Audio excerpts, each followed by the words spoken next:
Boa tarde, colegas. Eu sou o Vinícius, da Igreja Batista Nova Vida de Corinto. Eu estou gravando esse vídeo para o seminário, para o SEBENJ, que é o Seminário Batista de Minas Gerais, e nós vamos abordar o tema como conciliar teologicamente a condenação universal com a salvação particular. E para isso nós vamos partir do ponto bíblico de Romanos 5 e de Efésios 2, para entendermos acerca desse tema, né? Que é a condenação, do conceito teológico, condenação universal e a salvação particular. Quando nós pegamos aqui a partir do Romanos 5, entendemos que o pecado entra no mundo através de Adão, ou seja, por um homem entrou o pecado no mundo. Por isso somos todos pecadores, ou o pecado de Adão contaminou todos. A questão aqui é o seguinte: quando nós entendemos que o pecado de um passa para o outro, não é um entendimento muito coerente. Por exemplo, quando Jesus foi questionado: mestre, quem pecou, estes ou os pais dele, para que nascesse cego? Acerca do cego, né? E Jesus disse: nem ele e nem os pais dele, porque acreditava que os pecados dos pais passavam para os filhos. Mas fato é que cada um vai responder pelos próprios pecados. Ou seja, quando nós falamos de condenação universal, é que nós já nascemos com essa tendência para o pecado. E Romanos fala: porque todos pecaram e destituídos estão da glória de Deus.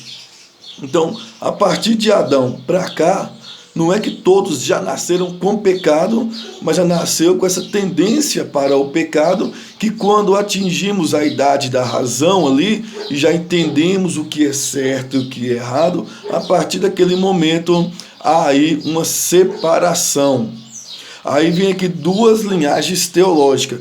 A primeira linhagem teológica entende que o pecado devastou o homem totalmente, que o homem já não tem condições nenhuma de sair da sua depravação. Esses aí é quem acredita na pré-eleição, que acredita que não há perca de salvação. É uma linhagem, é uma das linhagens teológicas. A outra linhagem teológica acredita que esse pecado devastou parcialmente o homem, não totalmente. Eu acredito na primeira hipótese, que o homem se encontra morto pelos seus delitos e pecados, totalmente devastado, sem condições nenhuma de si próprio de sair do pecado. Todos os homens, desde Adão até os dias atuais, todos os homens não têm condições nenhuma por si só de sair do lamaçal do pecado, de se salvar da sua depravação. Tirando as crianças ali, as crianças entram no sentido da inocência, né? Não está condenada pela inocência, mas quando essa criança já entende, já tem essa concepção dessa razão, vale para ela também. Ou seja, por um homem entrou o pecado no mundo, e todas as pessoas têm essa tendência para o pecado. E como isso aí nós chamamos aqui no seminário, né, na linhagem teológica, de amartiologia, estudo da doutrina do pecado. E vem agora a questão da salvação. A salvação é universal por quê? Porque se por um homem entrou o pecado no mundo, por Adão, e por causa disso todos nós já nos encontrávamos mortos pelos nossos delitos e pecados, por um homem também veio a salvação para toda a humanidade, mas não no sentido universal, e sim particular. Por quê? Porque em Efésios 2,5 vai tratar de quê? Estando nós ainda mortos em nossas ofensas, nos vivificou juntamente com Cristo. Pela graça sois salvos. Efésios 2:5. Então a carta de Romanos, de Paulo aos Romanos, e a carta de Paulo aos Efésios traz essas duas questões da soteriologia e da martirologia, né? Ou seja,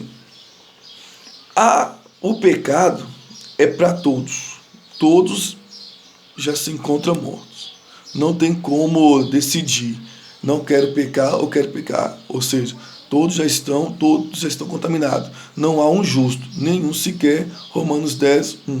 Porém, Jesus veio como homem e através dele a humanidade teve a condição de ser salvo. Pelas próprias forças? Não. E sim pela fé, ou seja, pela graça. Nada que nós fizermos, e se tentar fazermos alguma coisa, nós estaremos anulando o sacrifício de Jesus na cruz. Mas então todos estão salvos por Jesus? Não. Aí entra o detalhe do Evangelho de Jesus Cristo, segundo escreveu São João, no capítulo 3,16. Porque Deus amou o mundo de tal maneira que deu seu único Filho. Detalhe, para todo aquele que nele crer. Ou seja, fé. Primeiro tem que crer.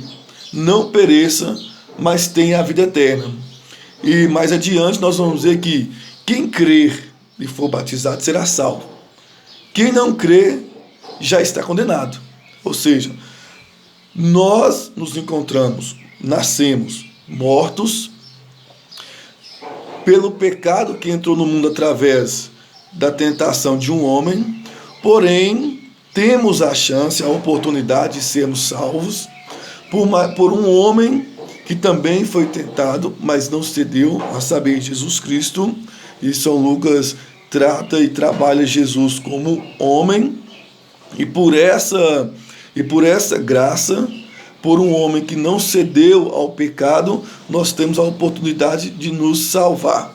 Então, essa primeira linhagem teológica, que nós chamamos de calvinista, que entende que o pecado devastou completamente um homem, que ele não tem condições nenhuma de se libertar por si só, e também entende a pré-eleição, e que também entende e defende que não perde a salvação, é uma linhagem teológica que eu concordo em partes. Assim como também os arminianos, que vai dizer que o pecado devastou parcialmente um homem e a salvação requer o primeiro passo do homem, que é a aceitação. Sim, porque lá em João, como eu já disse, o homem tem que partir da crença dele, tem que crer que Jesus é o único e suficiente salvador da sua vida. Ou seja, essa que é o interessante nós, seminaristas aqui da CEBENJ, porque nós não precisamos optar por uma linhagem e defendê-la, não, nós podemos pegar aqueles pontos que nos enliçudam, aqueles pontos que falam ao nosso coração, que o Espírito Santo abre nossa mente no entendimento, e talvez o outro ponto que nós não concordamos, respeitaremos. Ou seja, a parte calvinista, eu entendo que o pecado sim devastou o homem completamente, entendo também que a salvação, uma vez salvo, sempre salvo, porém eu não concordo plenamente com a pré-eleição, mas eu concordo também que a salvação depende tão somente de Jesus Cristo, o único e suficiente Salvador, mas que para isso nós temos que aceitar essa salvação, porque se nós não crermos, não aceitarmos, continuaremos mortos em nossos pecados.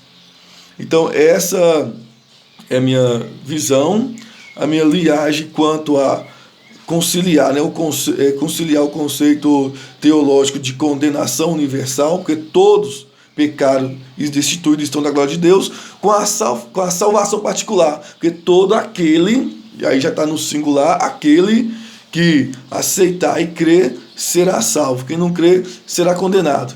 E as bases que eu usei para isso, além dos textos colocados aqui pelo professor no grupo, foi Efésios, a carta de Paulo é Efésios 2 e Romanos 5.